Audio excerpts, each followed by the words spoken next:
आज हम लेंस के बारे में पढ़ते हैं। लेंस क्या है?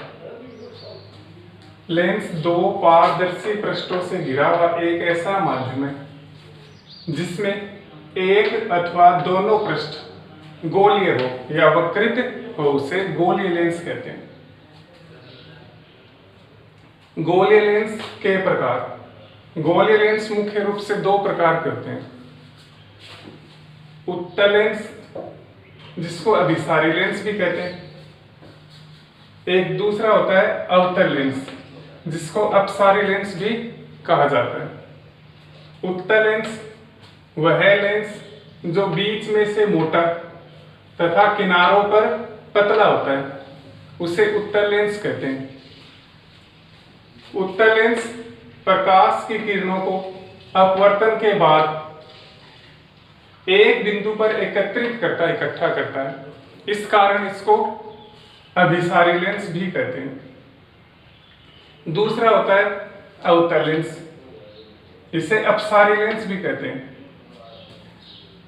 वह गोलीय लेंस जो बीच में से पतला वह किनारों पर मोटा होता है, उसे अवतल लेंस कहते हैं। यह लेंस अपवर्तन के बाद प्रकाश की किरणों को फैला देता है, इसलिए इसको अपसारी लेंस भी कहते हैं। यहां ये एक उत्तल लेंस है।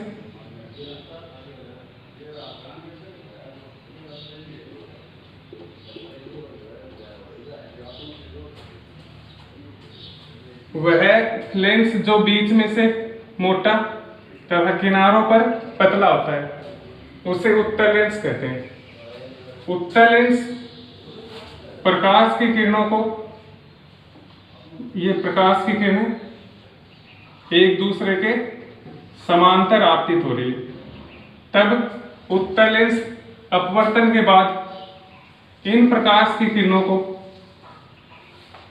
एक बिंदु पर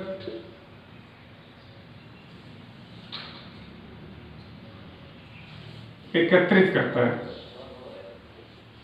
यहां पर ये प्रकाश की किरणों को एक बिंदु पर एकत्रित करता है, इस कारण इसको अभिसारी लेंस कहते हैं।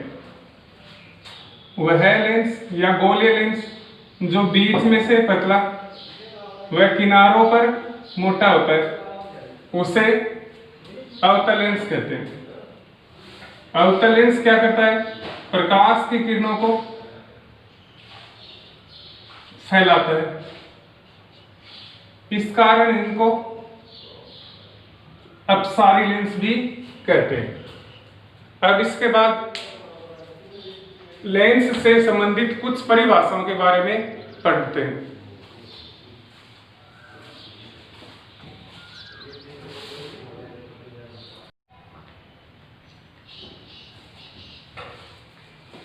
अब गोलीय लेंस से संबंधित परिभाषाएं पढ़ते हैं। सबसे पहले प्रकाशीय केंद्र, O से लिखा जाता है इसे। लेंस पर स्थित वह बिंदु जहां से प्रकाश की किरण बिना मुड़े सीधे ही निकल जाती है, उसे प्रकाशीय केंद्र कहते हैं। जैसे ये उत्तल लेंस है और ये अवतल लेंस है। इस लेंस पर स्थित यह बिंदु, यहां से प्रकाश की किरण बिना मुड़े सीधे ही निकल जाती है।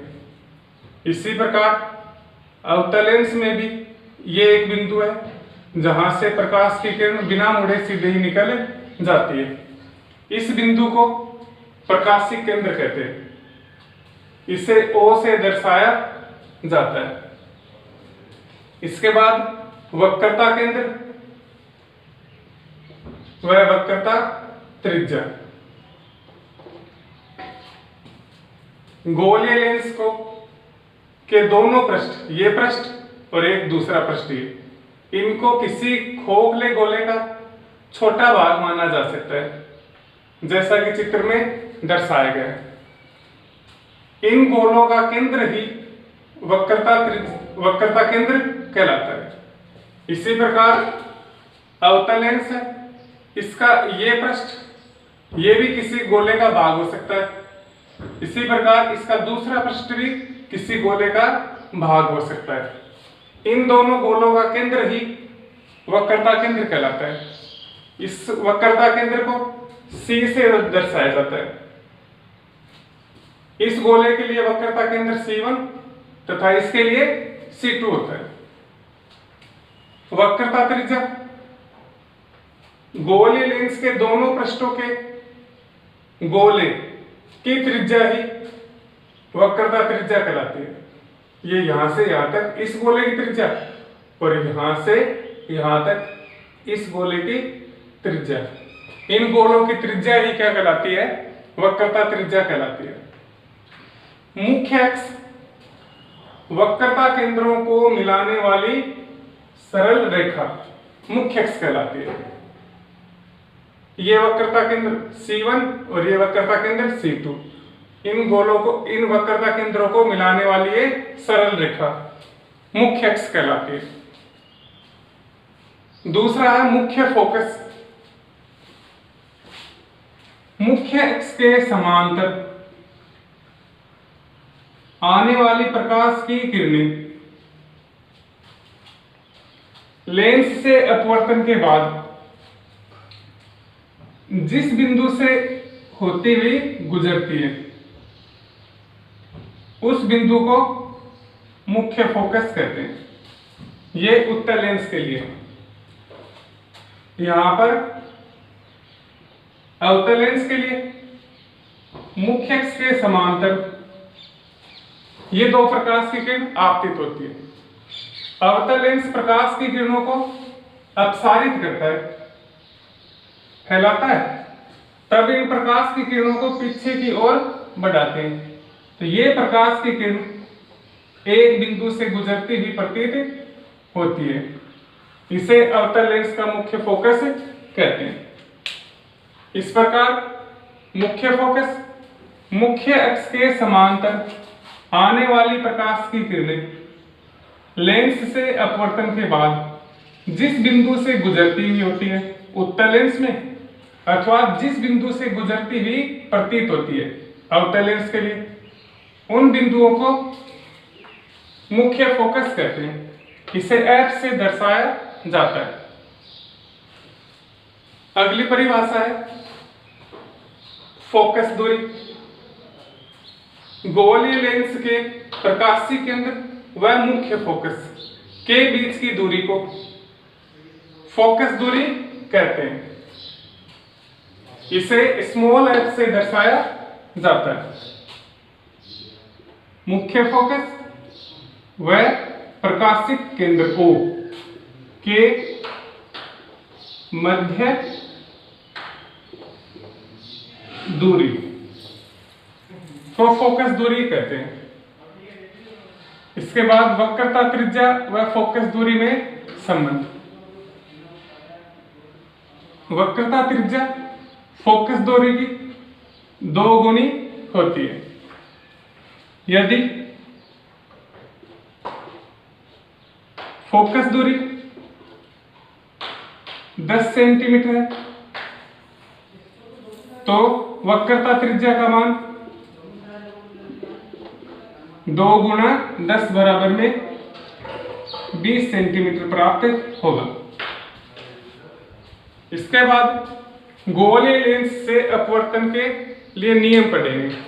प्रकाश की किरण किस प्रकार किस बिंदु से आती है और किस प्रकार ये अपवर्तित होती है।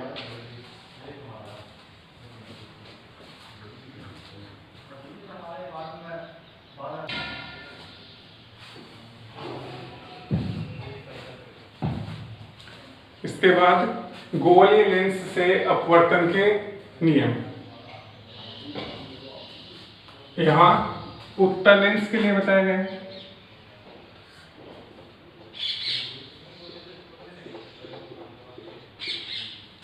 यहां अवतल लेंस के लिए बताया गया है।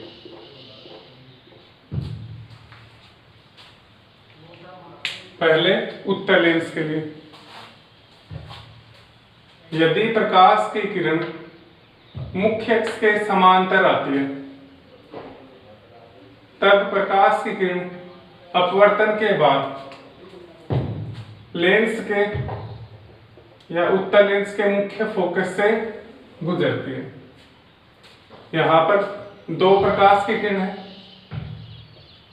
ये मुख्य अक्ष के समांतर आ रही है। यहाँ पर परावर्तन होता है, परावर्तन के बाद ये प्रकाश की किरण मुख्य फोकस से गुजर जाती है।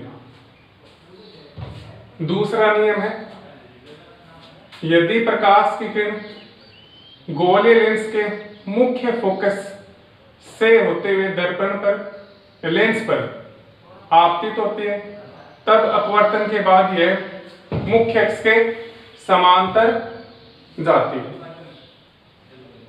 तीसरा नियम, यदि प्रकाश की किरण लेंस के प्रकाशीय केंद्र O पर आपतित होती है, तब प्रकाश की किरण बिना मुड़े सीधे ही निकल जाती है। इसी प्रकार यही तीनों नियम अवतल लेंस पर भी लागू होते हैं। इसके लिए देखते हैं, अवतल लेंस में यदि प्रकाश की किरण मुख्य अक्ष के समांतर आती है, तब अपवर्तन के बाद ये प्रकाश की किरणें मुख्य फोकस से गुजरती हुई प्रतीत होती है। ये दो प्रकाश की किरणें हैं जो मुख्य अक्ष के समांतर आते हुए लेंस पर आपतित होती है। अवतल लेंस प्रकाश की किरणों को अपसारित कर देता है, इनको फैला देता है।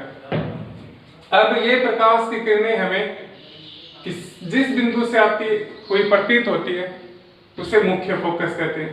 अर्थात मुख्य अक्ष के समांतर आने वाली प्रकाश की किरणें अवतल लेंस से अपवर्तन के बाद मुख्य फोकस से गुजरती हुई प्रतीत होती है।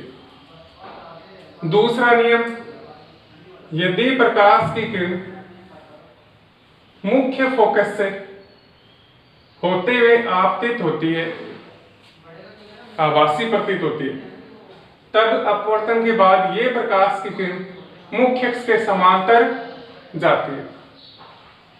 यहाँ पर ये एक प्रकाश की किरण है जो मुख्य फोकस से होते हुए आपतित प्रतीत हो रही है। अतः ये प्रकाश की किरण परावर्तन के बाद अपवर्तन के बाद मुख्य अक्ष के समांतर गुजर जाती है। तीसरा नियम जो दोनों में एक जैसा है, यदि प्रकाश की किरण लेंस के प्रकाशीय केंद्र पर आपतित होती है तो ये बिना मुड़े सीधे ही निकल जाती है।